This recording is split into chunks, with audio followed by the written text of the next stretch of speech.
Alright, guys, I'm back. Alright. Created during a decade characterized by purity campaigns against alcohol, venereal disease, and prostitution, the Border Patrol embodied the era's fixation on boundary maintenance. Its preferred image was one of reform, efficiency, and technological prowess.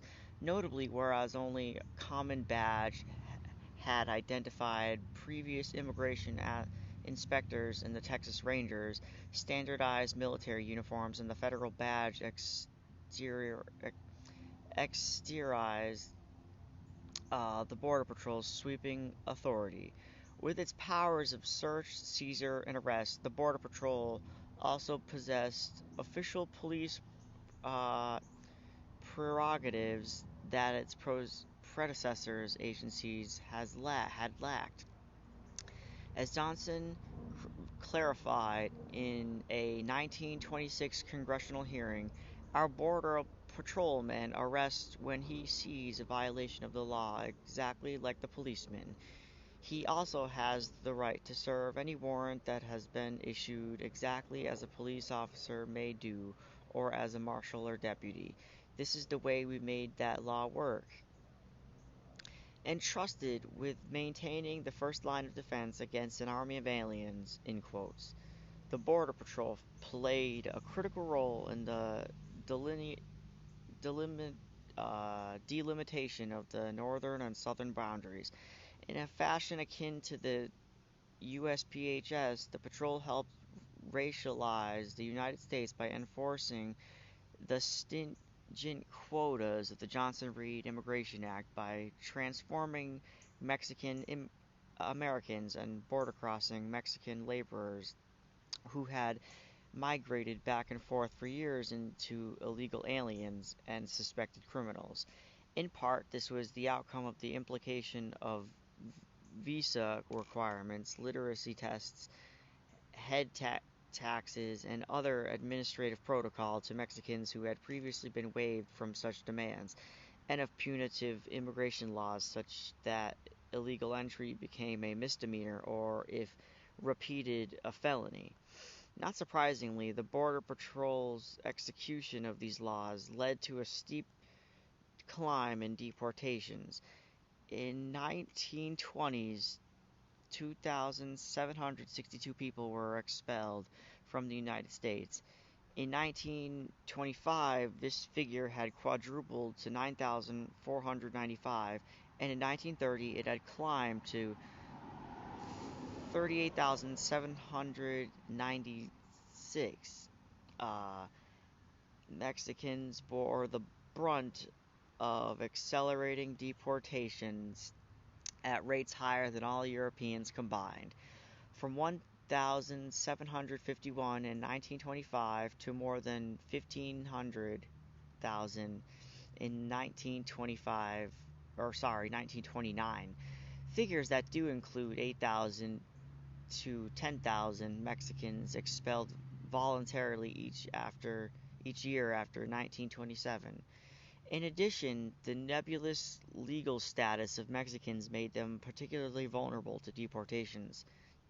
Mexicans could be categorized as non-resident aliens, usually migrated across the border for seasonal labor with the intent of returning. Commuters recognizable to immigration inspectors or carrying documentation, or American citizens certified by a passport or other identification. If they lacked papers or looked suspicious to patrolmen, Mexicans could easily be classified as aliens subject to removal. Once combined with low morale, a high turnover rate, and uneven knowledge of immigration law among patrolmen, the slipperiness of Mexicans' legal status helped promote an environment of suspicion and uncertainty in the borderlands, in which the Border Patrol arbitrarily used and often abused its authority. When out scouting, the Border Patrol relied on new technologies to enhance its surveillance capacities. Defending the border, for example, meant not just guarding one-dimensional line that stretched from the Gulf to the Pacific coast, but also developing a defense in depth model that conceived of the landscape as a series of interlocking zones and entry as a journey that terminated only at the immigration final destination. As the founders of the Texas Marfa sector wrote, quote, to accomplish its mission, the Border Patrol is strategically deployed over a wide area to achieve maximum coverage, end quote. An arrangement that allowed for close linkages between headquarters and patrolmen via, quote, shortwave radio and other means of communication, end quote. This mental mapping, which elongated the boundary line in adjoining the section from El Paso all the way to Los Angeles, extended a racialized logic and practice of surveillance into the borderlands at large. It was this cartographical vision that enabled patrolmen to move swiftly from the border into the interior cities, such as San Antonio, Albuquerque, and Los Angeles, and to deport Mexicans in large numbers during the repatriation campaign of 1929 and 1930s and Operation Wetback in 1954. In these modalities of spatial control were seen as state-of-the-art patrolmen also honed practices of detection that they viewed as similar to the ancestral skills of Native Americans. Okay, I just realized I just said a slur there. um, anyways, describing the techniques patrolmen used to pursue and apprehend aliens. The INS Deputy Commissioner wrote in 1935, quote, there is one angle to the work of Border Patrol which links it with the Indian fighters of the early days. The science of tracking is constantly called into use by inspectors. Broken reeds on a river bank may tell the plain story of the landing of smugglers' boat. By developing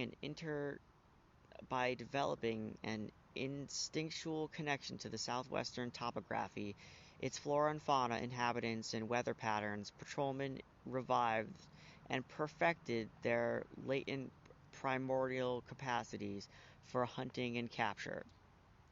Many patrolmen refer to this mode of perception as a sixth or super sense and claim that they had learned it either directly or uh, derivatively from Southwest Indians. In one book dedicated entirely to the topic, an ex-patrolman profiled one of the California Imperial Valley's greatest trackers, once a dude rancher, an Apache fighter, and a reservation range rider. Fred D. Albini led Border Patrol tracking efforts on the Arizona and California borderlands in the 1920s and 1930s.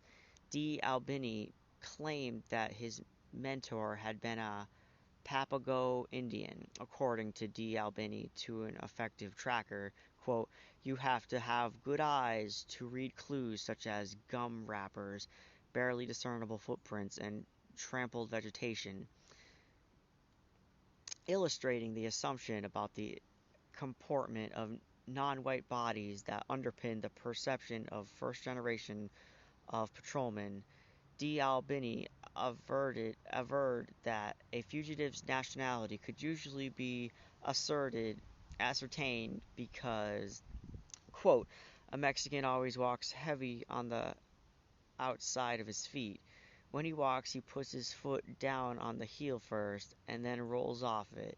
Indians will do that too. Whites and blacks ordinarily put their feet down flat.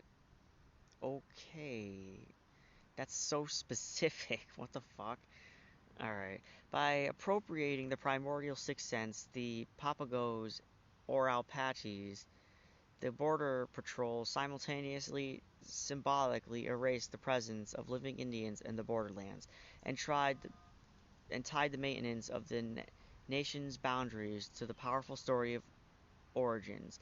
In this sense, it shared much with the Boy Scouts and the Secton Indians, organizations founded in the early 20th century to mold young boys into maturity through scouting, nature study, wilderness trips, and survival games. By, quote, playing Indian, patrolmen brought out the childlike, natural, and intuitive sides of themselves, which could then be harnessed in the names of border control. Alright, sorry I'm cutting this short. I'll be right back.